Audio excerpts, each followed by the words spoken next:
Now I am discussing about how to rearrange easily. কিভাবে সহজে বাক্য সাজাতে পারি। ধাপ এ, সহজে রিঅ্যারেঞ্জ করার জন্য আমরা নিম্নোক্ত কৌশলগুলো অবলম্বন করতে পারি। 1. প্রথমে একটি এলোমেলো সেন্টেন্স লিখি।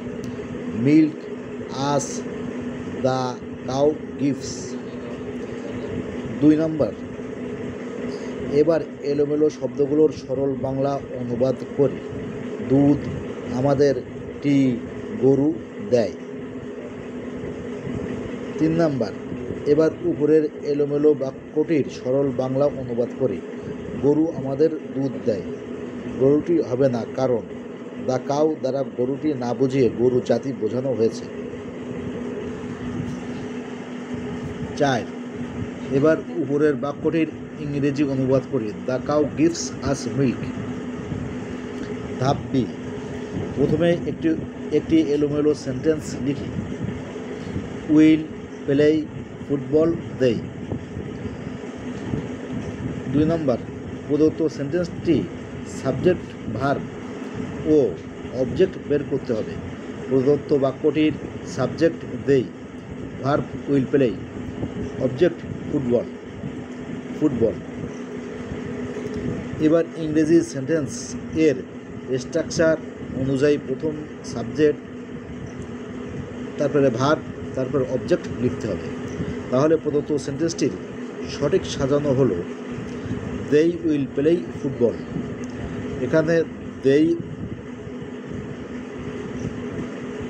উইল দেই subject, will play verb, football object. ধাপ সি, ইংরেজি বাক্য সাবজেক্ট ও ভার্ব ছাড়া গঠিত হয় না, কিন্তু অবজেক্ট ছাড়াও বাক্য গঠিত হতে পারে। সেক্ষেত্রে সাবজেক্ট ও ভার্ব চিহ্নিত করে বাকি অংশটুকু এক্সটেনশন হিসেবে অর্থানুসারে সাজিয়ে লিখতে হবে। যেমন ওয়ান ইজ ডিউটি হি, এখানে subject he, verb is, object নাই। অতএব বাক্যটি হবে হি ইজ অন ডিউটি। এখানে বাক্যটি হি ইজ ডিউটি অন হবে না, কেননা অন হলো প্রিপজিশন, যা কোনো নাউন অথবা প্রোনাউন এর পূর্বে বসে। ডিউটি শব্দটি নাউন, তাই অন ডিউটি হবে। ধাপ ডি,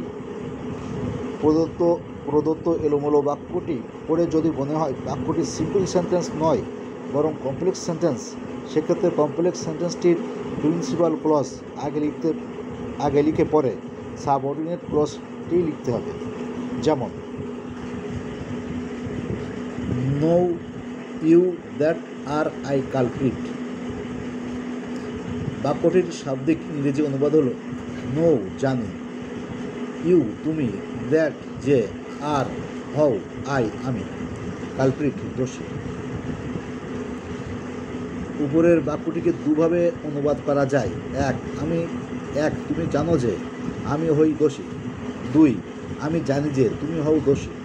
প্রথমটির ইংরেজি অনুবাদ হবে you know that I are culprit, যা গ্রামাটিক্যালি অশুদ্ধ। আবার দ্বিতীয়টির ইংরেজি অনুবাদ হলো I know that you are culprit, যা গ্রামাটিক্যালি শুদ্ধ। অতএব সঠিক বাক্যটি হবে I know that you are culprit. এখানে I know principal clause, you are culprit subordinate clause. ধাপ ই, প্রদত্ত বাক্যটি পড়ে যদি মনে হয় সেটি একটি কম্পাউন্ড সেন্টেন্স, তাহলে বাক্যটির প্রিন্সিপাল ক্লজ এর যে অংশে সাবজেক্ট ও ভার্ব রয়েছে সেটি আগে লিখতে হবে। যেমন is poor but honest he. বাক্যটির শাব্দিক অনুবাদ করলে হয় ইজ হয়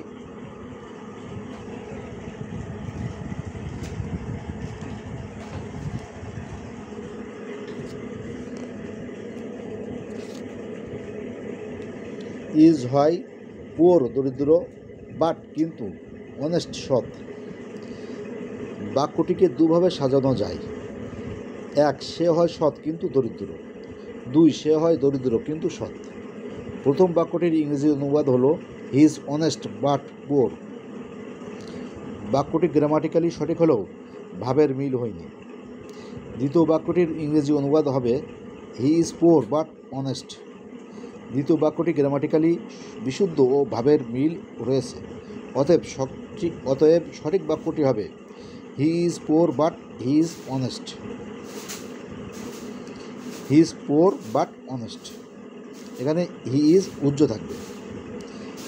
প্রিন্সিপাল ক্লজ এভাবে বিভিন্ন কৌশল প্রয়োগ করে সহজে রিঅ্যারেঞ্জ করা যায়।